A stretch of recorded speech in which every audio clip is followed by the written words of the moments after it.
Good evening, everybody. If you would like, you can open your Bibles to Joshua chapter 15. Joshua chapter 15. We think that's where we got to.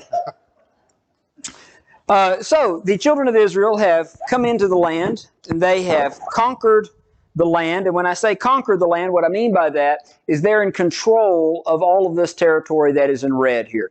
They've defeated the major enemies. There's no one that's able to threaten them at this point. And so God speaks to Joshua and he says, Joshua, you're old. You're well advanced in years. It's time to divide up the land. And so my understanding is, and I may not have this right, but what it appears is happening here is all of the children of Israel have still been camping together as a group. But they've been, as a group, traveling and conquering this land. So they're not living in the land yet. They've just conquered this land. They've still been camping, maybe at Gilgal, I don't know. But now it's time for them to divide up and to start going and settling in these different areas that they're going to occupy. And once they get settled in there, then they're going to have to drive out the remaining inhabitants that are there. So I think that's phase 2 of the conquest here. Phase 1 was defeat all of the major powers that are there. Phase 2, go in and actually occupy that land and start to push out, drive out any of the remaining inhabitants that are there. So the first lot that is drawn for the land, we've already got the tribes on this side. They've already been given the allotment that they're going to be given. Manasseh has this upper part of Bashan. Gad has this part of Gilead right here and Sihon's territory. Reuben has Sihon's territory down here. So 2.5 tribes inherit this side. Their land is already given. Now it's time to give the remaining territory over here. And the first tribe that we talked about was Judah. And who was the descendant of Judah that we talked about last time that was excited about getting his portion of the land? Caleb. That's exactly right. And so Caleb wants to inherit the territory of Hebron. And Mike Morrow made the point Wednesday night that it's in this area where Abraham, Isaac, and Jacob are going to be buried in the cave of Machpelah in that land. And so he wants to take that land, and he is blessed by Joshua to go in and take that land. Anybody have any thoughts or anything before we begin the new material? All right, so chapter 15. The lot for the tribe of the children of Judah according to their families. And what we're going to do is we're not going to read this whole chapter. We're not going to look at every place, but we're just going to notice some of the main markers there that we would recognize. So you notice in verse 1, the border of Edom at the wilderness of Zin. So Edom is going to be down here. Unfortunately, this map doesn't go down far enough. Judah's territory is going to go all the way down here. That's Moab, I'm sorry. Edom is going to be down here. So Edom's territory is going to be their border on that side. They're not to take any of Edom's territory. Kadesh Barnea is mentioned in verse 3. You remember Kadesh. Kadesh Barnea is not going to be mentioned on this map, or shown on this map, but it's going to be down here in this area. The brook Egypt is mentioned, which is not going to be on this map. It's going to be way down here. Look at the territory that Judah would have. If we had this map extend all the way down, Judah's territory would come all the way down here according to the landmarks that are given.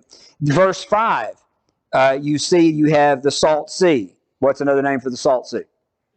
The Dead Sea. All the way up to the mouth of the Jordan. So all the way to the very northern tip of the Dead Sea is going to be the northernmost part of Jordan's territory, Judah's territory. Verse 7, you see the valley of Achor mentioned towards Gilgal. I want you to notice verse 8, the valley of the son of Hinnom. Anybody know the valley of the son of Hinnom? It's right off of Gilgal, ain't it? Maybe. I don't know exactly where I'll go. That's where they take all the rubbish. Yes. So what city is that? Jerusalem. That's exactly right. So the valley of Hinnom, the valley of the sons of Hinnom, is going to be that southern valley on the south side of Jerusalem. So you notice here's Jerusalem. So Jerusalem is going to be a border town for Judah's territory. The valley of Hinnom is actually going to be the dividing part there. So Jerusalem proper would actually be up in Benjamin's territory. You notice in verse 9 you have Kirjath Jearim, which is we've already mentioned. And then you notice that in verse 11, you have Ekron mentioned. And Ekron is going to be, where am I? Oh, right here. They've got, Ekron is right there. So that's going to be the northern part of Judah's territory. And so those are just some of the landmarks that we have here. So this area in tan right here is all of Judah's territory that was given at this time. Any thoughts or comments? Anything you want to mention through verse 12? Well, you mentioned last time about the way it was divided up. Not only was it divided up by lot, but it seemed like the lot fell by how big the tribe was, right, getting the most land. Yes. That's going to be important later on in tonight's lesson when it comes to Simeon's inheritance. That's right. So talking about the vastness of the territory of Judah, that's going to come into play a little later. That's right. Good point. Good point. Anything else about this? You also notice in verse 12 it mentions the Great Sea. And so we've got a lot of names, like in drill class we've got a lot of names. And someone said, well, teach them the proper name, the Mediterranean Sea. And that's what it's called today. That's what it's called in New Testament Bible times as well. But here it's mentioned as the Great Sea. And sometimes we call it the Great Big Sea because that helps little ones distinguish it from the Sea of Galilee or the Dead Sea or so forth. But here it's called the Great Sea, which is the Mediterranean Sea. Because they named whoever was writing this the same today that when you in, like, say, this area here, we may name the lakes and the water different names than what it's actually been known in past years. The Native Americans that used to live here probably didn't call it Bear Creek. Well, maybe they did. I don't know. What I'm saying is they probably used the terminology of what the people actually understood at that time. Yes, that's exactly right. Good point. Now we have a little bit more information about Caleb here, and starting in verse 13. So we know the territory that he was given. He was given right around Hebron. And it says here that he gave a portion was given a portion among the children of Israel according to the commandment of the Lord to Joshua, namely Kirjath Arba, which is Hebron. And Caleb drove out the 3 sons of Anak that were there. And so 3 of the giants that were occupying this territory, he drove them out. And he went up from there to the inhabitants of Debir, and it was formerly known as Kirjath-Sepher. And Caleb said, he who attacks Kirjath-Sepher and takes it, to him I will give Aisha, my daughter, as wife. And so Caleb is still leading this conquest of driving out the Canaanites from his territory here. But he turns to his people and he says, the tribe of Judah, and says, whoever takes this city, I'll give my daughter as wife. And who does? Othniel. Now, I want you to remember the name Othniel. Why do I want you to remember the name Othniel? He's going to be the first judge. And it's his nephew. It's his nephew. So Othniel takes it and he marries, Caleb gives his daughter Aisha as wife. And she was an enterprising young woman because when she came to him, she persuaded him to ask her father for a field. And she comes and dismounts from her donkey. And Caleb said to her, what do you wish? And she said, give me a blessing. Since you have given me the land in the south, give me also springs of water. So he gave her the upper spring and the lower spring. And so water was very precious in this area. I think I've showed some photos before of this general area. And it's pretty flat and level and pretty dry. And so having sources of water on your property was important. She immediately recognizes that this would be something that her father could do for her and her family. And so she goes and asks, and that was given to them by Caleb. Any thoughts through verse 19?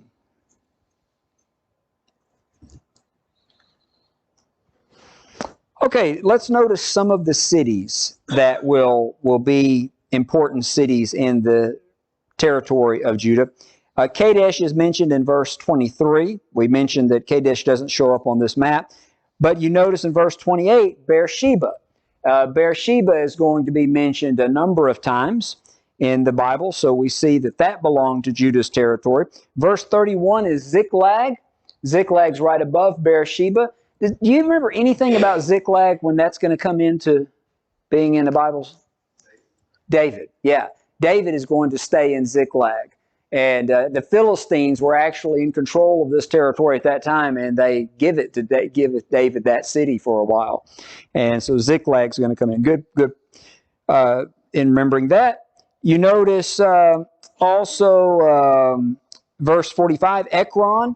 Ekron is going to, we pointed that out a second ago, is going to be one of the chief Philistine cities. We'll read about it later on as well. Ashdod is going to be another chief Philistine city in verse 46. Gaza is going to be one that is going to be a Philistine city as well. So I point those out because who are they supposed to belong to according to this text? Israel, Judah. So Judah knows those are our cities. The Lord gave us those cities. But who's going to occupy them most of the time in the at least Old Testament period? The Philistines are. Which, what does that let us know about? They didn't drive them out. Why didn't they drive them out? Yeah, they got comfortable. Here's the phrase that I like to remember. Lack of faith. That was the problem. Lack of faith. And we'll see that probably even in tonight's lesson. Let me see what else. Hebron, verse 54. We've already talked about that. In verse 63, notice this. As for the Jebusites, the inhabitants of Jerusalem, the children of Judah could not drive them out, but the Jebusites dwell with the children of Judah at Jerusalem to this day. They're going to continue to occupy Jebus, or Jerusalem. At the time of this writing, they were still in control of it. When are they going to lose control? When are the Jebusites going to lose control of Jerusalem to the Israelites? Yes, David. Yeah, David is going to be the one that finally takes. Joab is going to be the one that climbs up the water shaft and takes the city of Jerusalem. Yes, that would probably be about right. Yeah, that would be about right. About 500 years later. So the Jebusites are going to occupy that, which tells us something. Jerusalem, the reason that David wanted that city so badly for his capital city is it was a place that was easy to defend. It was the terrain allowed it to be very hard to capture. It was hard to capture because of that. That's one of the reasons why David wanted it for his capital. There'll be some other political reasons as well that we'll talk about. Anything else through chapter 15? In verse 51, it says, and Goshen. And I think a few chapters previous, it had mentioned Goshen. That's the land of Goshen that the children of Israel totally different. Yeah, not the land of Goshen in Egypt, but totally different. Now, so some of these, I pointed out certain ones that the Bible makes reference of that we kind of know where they're at. A lot of these, we don't know where they're at. And so we just know that they're mentioned here in the list. We don't know the location of them. We don't know anything more about them other than they existed at this time. They knew where they were at, but we don't today. Tell you another thing that kind of struck me too, when you look at this list of cities, it's kind of a lot more detailed than when we saw them first enter the land and start to drive these people out. So it just kind of it shows to me, or the way I think, when those people banded together, it just goes to show you how many of them there would have been. There would have been a lot of people to have driven out. That's exactly right. That's exactly right. And I think the list is more conclusive here, or more exhaustive here for the standpoint. This was almost a charge to the children of Judah. You go in, you occupy this land, and you drive these people out of these cities. These cities are yours. And that was kind of, I think, the reason for listing all this, not just to give territorial boundaries, but to let them know this is your territory to conquer. This is your territory to inhabit. And so they needed to realize that was the charge going in, is that this belongs to you. Now go in and finish the job. I had another, what she was saying about lack of faith. You think about it, but each one of these people that are in there, they should continue to go to work. They should continue driving them out. Yes. Their lack of faith, not just the hard. That's right. That's exactly right. Mm-hmm. Yes. All right, so chapter 16. The lot fell for Joseph, or the children of Joseph. from the Jordan by Jericho. So we have a landmark here, the Jordan by Jericho. Is going to begin the. So when we're talking about the children of Joseph, who are we talking about? And Ephraim and Manasseh. Ephraim and Manasseh. And we've already seen Manasseh has half of their tribe, has territory on the eastern side of the Jordan, but the rest of the tribe will have it on the western side, starting there at Jericho by the waters of the Jordan. And you notice Bethel is mentioned there. And so you got Jerusalem, and Bethel is going to be right here. And so that's going to be a territory. So Jericho's a border city. Bethel is a border city. Trying to see what else we've got here. We've got Beth Horon. Beth Horon is going to be a border city right up here. Gezer is going to be a border city on the southern. So we're following this southern border of the territory that's there. And then we go and we start talking about the verses 1 through 4 just talk about the children of Joseph. Now we're going to look at Ephraim's territory and the half-tribe of Manasseh's territory. So starting in verse 5, the border of the children of Ephraim according to their family was thus. And Beth Horon, which we just mentioned, reaching to Jericho. And then verse 10, here's another one of those verses like verse 63 of chapter 15. They did not drive out the Canaanites who dwell in Gezer, but the Canaanites dwell among the Ephraimites to this day and have become forced laborers. I want us to pick up on a few little hints there. Who's stronger here? The Canaanites who dwell in the land or the children of Israel? How do you know that from this passage? They made them forced labor. But if you could make them forced labor, do you think you could drive them out? I would think so. But why didn't they? Yeah, that's right. That's the right answer. I really do believe that's the right answer. Lack of faith. But what might be some practical reasons that it ends up? Yeah. Here's the thing. First of all, it's going to be a lot messier to go in and drive them completely out. But if we can just kind of work them in where they're working for us, well, that's a win-win. We don't have to go in and do the messy work of driving them out, and we've got help here. But that's not what the instructions were. And that's going to come back to bite them. And so, yes, that's right. Yes, that's right. And so as time goes on, this is going to become a problem. And you know that already, but just notice how this is kind of happening. There's little hints dropped here. Anything else through chapter 16? See how that would be easy. I mean, because we're not talking about Israel going and saying sheep. Right. We're talking about blood sheep. Yes. Who enjoys that? Not me. Right. You have some psychopaths that do, but Yeah. most of the ordinary people do not like that. Yes. And they've already seen quite a bit of that. It'd be nice just to settle down now, garden. Put off the gas, maybe, like they have, be part of the trouble back there. Yes, I think that's right. Yes. And we know that, don't we? I mean, you can think of, I feel like, Amanda and I were just talking about this recently. I feel like this congregation did exceptionally well through the pandemic, but there are a lot of congregations that are still struggling to get back to where they were before the pandemic. And what I mean by where they were is in their work that they were doing. They were working, they were involved, but then everything got shut down. They had to take their foot off the throttle for a little bit. And then when things were back where they could get back going again, it's like, well, the motivation was kind of lost a little bit.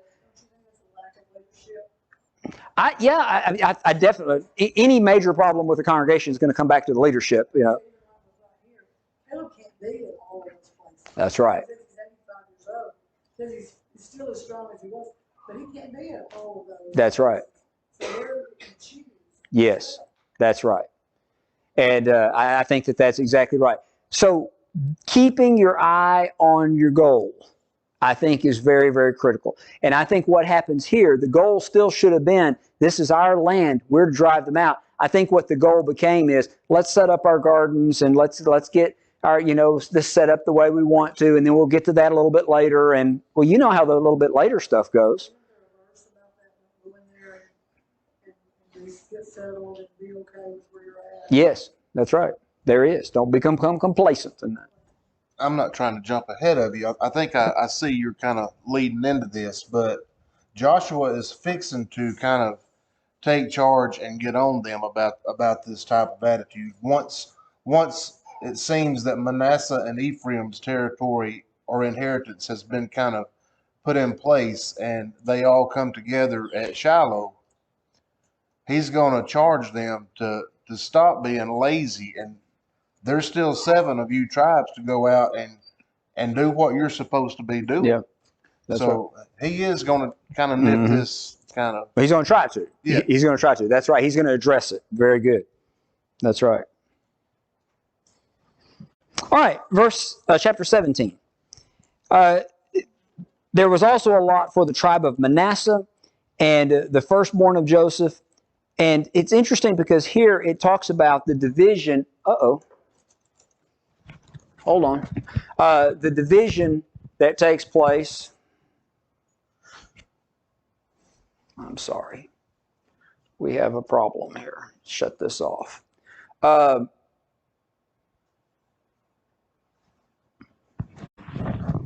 division that takes place between the two halves of Manasseh, and it was actually according to the families of Joseph's firstborn, the children of Manasseh.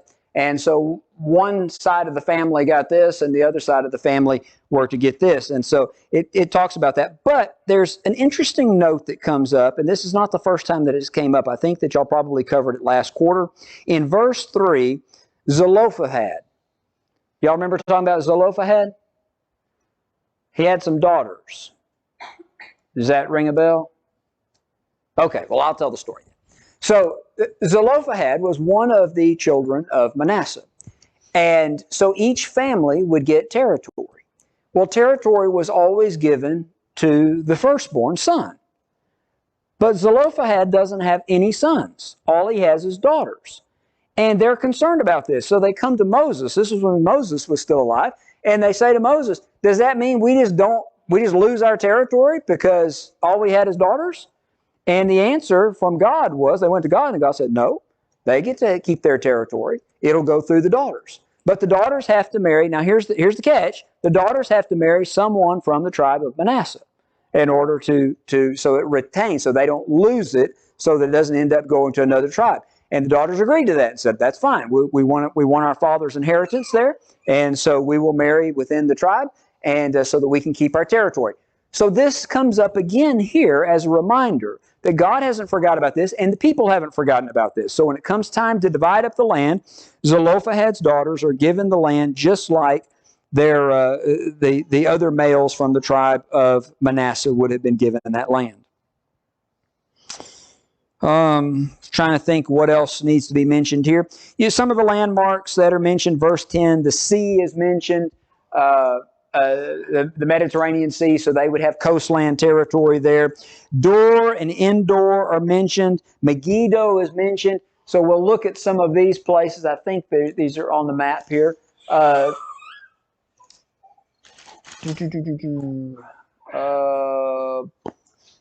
Maybe not. I thought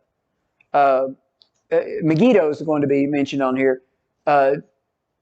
Dor and Endor are going to be right down in this area here. They're going to fall in that territory. Verse 12 says this, yet the children of Manasseh could not drive out the inhabitants of those cities, but the Canaanites were determined to dwell in that land. And it happened when the children of Israel grew strong that they put the Canaanites to forced service, but they did not utterly drive them out. Here's another one of those, same point that we made in the other territory. But notice this. Verse 12, it says the Canaanites were determined to dwell in that land. Well, I wonder if the Israelites would have been determined to drive them out. I think that was the problem. I think there was more determination on the part of the Canaanites to stay in the land than there was for the children of Israel to drive them out. I felt like the people of Jericho were determined not to let the children of Israel defeat them. How did that go? It wasn't a problem, was it?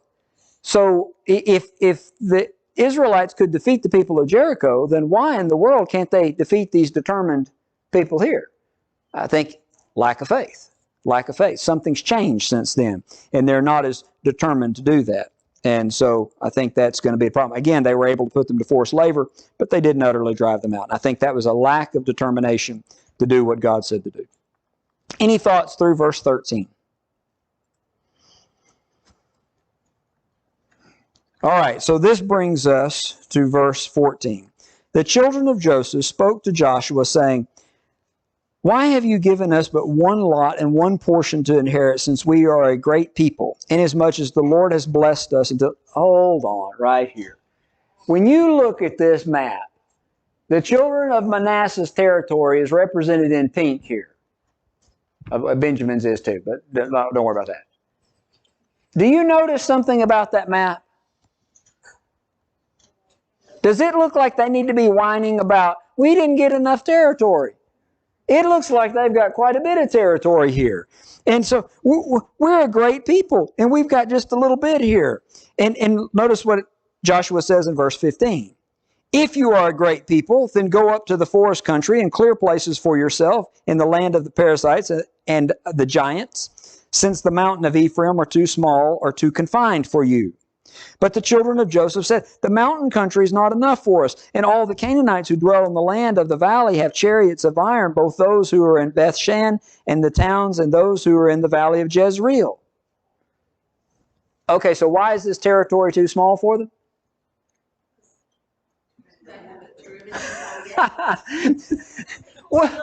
Well, this part's real wooded and thick, and it's tough to build there. And this part over here, well, there's a bunch of other people who live there who have chariots. We just got this little bitty spot where it's perfect. And so Joshua says, now listen, you came boasting that we're a great people. If you're a great people, then go and make something of this land. You've been given this territory. And back to your point that you were making earlier, this is exactly what all the tribes were supposed to do. They were supposed to go in and finish the job. The job wasn't finished. What Manasseh is complaining about right here, Ephraim and Manasseh are complaining about, is they want a spot that it's already done for them. They don't want to have to go in and do the hard work of it. And so Joshua speaks to them, and he tells them in verse 17, "You are a great people and have great power, and you shall not have only one lot." Now, he's not going to give them additional land. What he's going to say is, there's plenty there for you. And so the mountain country shall be yours. Although it is wooded, you shall cut it down, and its furthest extent shall be yours. And you shall drive out the Canaanites, though they have iron chariots and are strong. So get in there and get to work and clear the land that needs to be cleared. You can do it. And defeat the enemy that's in the land. You can do it. And so I think that's a pretty good pep talk right there too. Sounds like a parent talking to his teenager. It does, doesn't it? But I can't. Yes, you can. Yes, you can. Any thoughts or comments through chapter 17? Yes. So like all the tribes together went and defeated the kings, and then once the kings were done with each individual tribe, had to clear out their each individual land. Yes, that's exactly right. So Anna was just saying that, so what we have originally when we have the conquest of the central, southern, and northern campaigns are all the children of Israel acting as one army and going in and defeating these. But now it's time for each tribe to take possession of the land that's going to be allotted it and to finish the job and driving them out without, everybody's not going to be there to help them at this point. But that's okay, because the united effort has cleared a way for that to happen. And so now they just got to get in there and do their own, as J.C. Grissom would say, sweep off their own doorstep. So, any other thoughts? All right, chapter 18 then. Do you mind reading verses 1 and 2 for me? Now the whole congregation of the children of Israel assembled together at Shiloh, and set up the tabernacle of meeting there, and the land was subdued before them.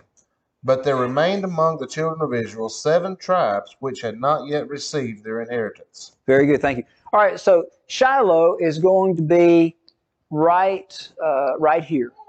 Right there, Shiloh. What's going to be set up there? The tabernacle. You notice that's pretty centrally located in the territory there. So this is a picture of of where we believe the tabernacle was set up. This is the area of Shiloh, and we believe that that's the site where the tabernacle was. They believe that that's exactly where it's set. They found some stonework there, and the dimensions match up. And I don't know how certain we can be of that, but that's what they believe. But that gives you an idea of what the territory looks like there in Shiloh. So in verse 3, Israel's gathered there. This is the first time that the tabernacle is being set up in a semi-permanent place. It's going to remain here for a long time. Remember, it's a mobile tent. And now it's being set up kind of in a central location in the land. This is where the children of Israel will come now to offer their sacrifices wherever they live in the land. They will come here for the 3 annual feasts and to celebrate the different feasts and to offer their sacrifices. So it's being set up there. This is the place that God is choosing for His name to dwell. And you notice that Joshua is going to speak to them in verse 3, and he's going to talk to them and, as you were talking about earlier, start to give them some instruction about making sure that they finish this job. Would you like to pick up reading there in verse 3 and maybe read down to verse 7? Then Joshua said to the children of Israel, how long will you neglect to go and possess the land which the Lord God of your fathers is giving you? Pick out from among you 3 men for each tribe, and I will send them. They shall rise and go through the land, survey it according to their inheritance, and come back to me. And they shall divide it into 7 parts.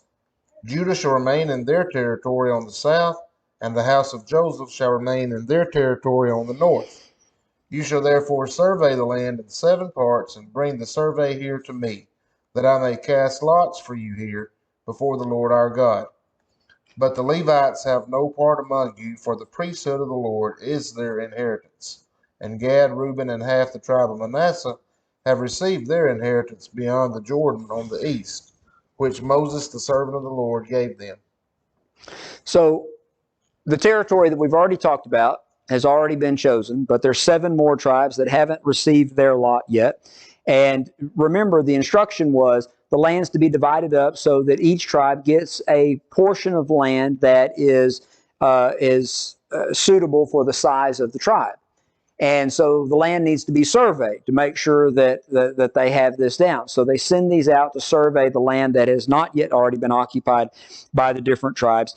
And they come back, and verse 8 says, so the men arose and went away, and Joshua charged them who went away to survey the land, saying, go walk through the land, survey it, and come back to me, that I may... Oh, you just read that, I'm sorry. So the men went, and they passed... they wrote the things down in the survey book, 7 parts by cities, and they came to Joshua at the camp there at Shiloh, and Joshua cast lots for them at Shiloh before the Lord, and Joshua divided the land to the children of Israel according to their division. So I think we mentioned this. We were talking about casting lots. And is this casting of lots just random chance? All right. And what indicates in this text that it's not by random chance? Well, it's saying that they're doing it, the lots that they're casting is to the Lord. Yes, that's right. Before the Lord. So the Lord is the one determining how these lots fall. And so the land's being divided up in this way. So in verse 11, it says, now the lot of the tribe of the children of Benjamin came up according to their families. And we're going to see something here. Here's where Benjamin's territory is going to be. And you're going to see some similar cities here. You're going to see some similar border cities. You've got Jericho mentioned here. All right, which is going to be right here. That's going to be the northern city, border city for them. You notice Bethel is mentioned here. And Bethel, right there, is going to be a northern territorial border city for them. The valley of the son of Hinnom, which we saw earlier for Judah in Jerusalem. So that's going to be on the southern side. So what do we know about Jerusalem? Jerusalem is going to be a city that's actually going to fall in Benjamin's territory, but is a border city between Judah and Benjamin. What tribe was David from? Judah. David. David was from Judah. All right? But he was the one who set up the capital in Jerusalem. Who was the king before David? Saul. What tribe was Saul from? Benjamin. All right. Do you notice it was kind of a political move as well? Because what he does is he takes the capital city and he kind of honors Benjamin by setting up the capital city for all of Israel in Jerusalem, which was in Benjamin's territory there. So I point that out now just so you can see why this becomes so significant later on. Was David, I don't know why I'm thinking of this, but wasn't David, when he was a young man, didn't he actually live in the area of Benjamin when he was raising sheep? Well, he was from Bethlehem, which is going to be below Jerusalem down here. Yeah, so I mean, it wouldn't be far. It really wouldn't be far. I would not be surprised if Bethlehem is close enough that it would be an easy travel distance even for his herds and flocks to be in that territory. So it is possible. It is possible. Let's see. What else do we see here? Oh, yeah. Okay, verse 18. It passed along the north side of Arabah. What's Arabah? Do y'all remember? The Sea of Arabah? Remember what sea that is? It's another name for the Dead Sea. Another name for the Dead Sea. So their territory is going to come all the way to the north of the Dead Sea. You see that in verse 19. Verse 20, the Jordan was its border on the east side. And you can see that. And anything else you want to mention through verse 19 about Benjamin's territory? I had a question right quick about it, Yes. and it may not really matter. But as I was reading through Bob Walden's book about this, he mentioned that Benjamin and Dan kind of formed a buffer zone between Judah and the two tribes of the sons of Joseph, Ephraim and Manasseh. Would there have been a reason for that, or was that just... So what you're going to have, I'm assuming the reason that he probably mentions that, when the kingdom divides, what's the southern kingdom called? Why? They're the prominent tribe. They are the most powerful tribe. During that period of the divided kingdom, you have, of course, the southern kingdom called Judah after the tribe of Judah, but sometimes the northern kingdom of Israel is just called the children of Joseph or Manasseh, and or Ephraim. I'm sorry, Ephraim. And so because Ephraim and Manasseh were the prominent tribes in the northern section of this. So maybe the reason that he was saying that is because those are going to be the two powerhouse tribes out of the kingdom, and they're going to be, during the divided kingdom, they're going to be at war with each other. All right. Anything else through chapter 18? So you notice that we had Manasseh's territory given, we had Judah's territory given, Ephraim's territory given, and now Benjamin is given a wedge of land right in between there. A very important and strategic piece of land as well. Chapter 19 tells us about Simeon's territory. And it says that their inheritance was within the inheritance of the children of Judah. Since they had inheritance, Beersheba was given to them, Hormah was given to them, Ziklag was given to them. Now wait a minute. We already mentioned all of these places with Judah. But Simeon's territory, you notice that if you look at most maps, you've got Judah and you've got Simeon, and you notice there's not really any color difference there because they just kind of blended in. They had cities within that same tribal territory. And here's the reason why. In verse 9, the inheritance of the children of Simeon was included in the portion of the children of Judah, for the portion of the children of Judah was too much for them. Therefore, the children of Simeon had their inheritance within the inheritance of that people. And so that gives us an explanation of why that was the case. You alluded to that earlier, I think. So when... Figured out after they surveyed. Yeah. So when they went out and surveyed this, they came back with this. That's the way I take it. Yeah. Any other thoughts on that? It was too much for Simeon or too much?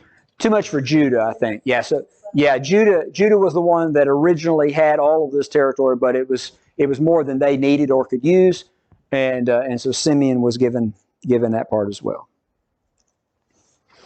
All right, verses 10 through 16 talk about the children of Zebulun, and there's not a lot of the cities that we're going to be as familiar with this, but you're going to see Zebulun's territory is going to be up here north of Manasseh's territory. And then 17 through 23, we're going to talk about the land of Issachar. And you're going to see Jezreel mentioned here, the Jezreel Valley. And Issachar's territory is going to go all the way to the Jordan River, over to the brook Kishon, given this area. Now, does anybody remember what this territory is like right in here? You got hills on both sides of the valley in the middle. Yes, it does. Very fertile, beautiful. I mean, to me, it's one of the prettiest spots in Israel from what I saw. And a very fertile land. So you look at this and you're thinking, well, they got kind of small areas there, but they got really good land. As opposed to Judah down here, which there were some land places that were pretty good, but it was more, I mentioned West Texas last time, where you run one head of cattle on 10 acres there because there's not a lot. That's not the case here. It's good farming in the Jezreel Valley right here. So they got no major cities, but that they got very fertile land, so you made up what they did. Yes, that's right. Very good. Good note. Verse 24 through 30, the land of Asher. And you notice that Mount Carmel is mentioned in verse 26. It reached as far as Greater Sidon. So Asher is going to go all the way up here it's actually supposed to go up a little bit further, up to Sidon up here. They never really conquered that land and occupied it as they should. But Asher was going to... What would be really valuable about this piece of property? The coast, yes. Major trade routes already used this area. And so this was very economically very good land to occupy. Tyre is mentioned there in verse 29. Verse 32 through 39, the land of Naphtali is mentioned here. And it's going to be what we would think of as Galilee. And so we'll have some references later on in Isaiah about the land of Naphtali and how they were in gloom and darkness, but a light has shone there, and that was a prophecy about Jesus, because that's where Jesus is going to spend most of his earthly ministry teaching, is in the region of Galilee. And so Naphtali's territory was there. And then chapter 19, verse 40, the seventh lot came for the tribe of Dan. And Dan's territory was, Ekron is mentioned. We already talked about Ekron there. It was one of the northern territorial cities for Judah. It's going to be the southern territorial city for Dan.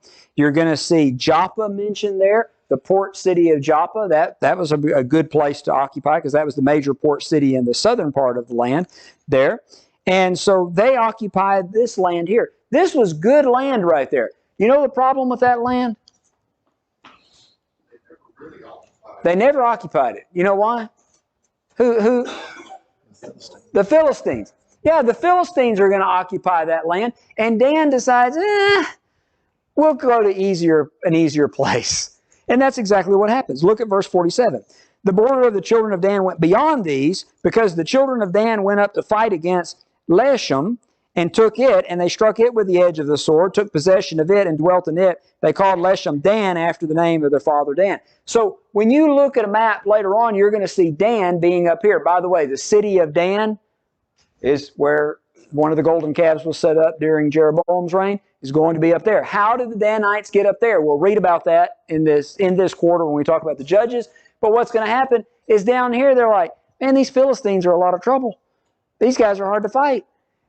They sent some scouts up here. There's a city up here, and they don't even have walls. These people would be easy to defeat. Let's move up there. And so they move up there. Again, I would say they're going to end up there. Lack of faith is probably the reason that they end up there. I don't know that it's going to be good for them. We don't read much positive about the tribe of Dan from here on out. They're going to be the first ones to be invaded when places come in. I think the lot fell by God for them to dwell here. They didn't have the faith to take that land. They moved and took easier land, and I don't think it worked out well for them. We'll just kind of note that as we go forward. Any thoughts through verse 48? It's a classic example. If God gives you a certain thing to do, if you go against what He's done, planned for you to do. It's not gonna go easy. And it's gonna be like you're actually going against God instead of actually like Dan or and even Manasseh, when he told them to take it, they should have took it. He'd have been with them. Yeah. But because they didn't, it's saying, God, nah, I really don't want to do this. It's hard to improve upon God's plan, isn't it? It sure is. The rest of it to me is kind of a sign of a good leader. Mm-hmm. Who was the last one here to receive their territory? Joshua. It was Joshua. Yeah. And he was from the tribe of Ephraim. Yeah. So they give Joshua his. I know I jumped ahead. No, please do. We need to cover that. Go ahead. They gave Joshua his inheritance there in Ephraim, where the tribe that he was from, and he built a city in verse 50 at Timnath Serah. So Joshua was the last one to receive his inheritance there. I don't think we know exactly where Timnath Serah is. If we do, I don't see it on this map, but it was going to be in the mountains of Ephraim there. Very good. All right, we're out of time. We'll pick up in chapter 20 next time. Karen, chapter 20. It's where we'll be next time. Thanks for watching. If you found this video to be beneficial, please follow us on Facebook or subscribe to our YouTube channel. Feel free to share it with others that you feel like may benefit from it. If you need to contact us, please contact us via email at quinn.church@yahoo.com. Also, if you're in the area, we would love for you to come visit with us at one of our assemblies. Have a good day.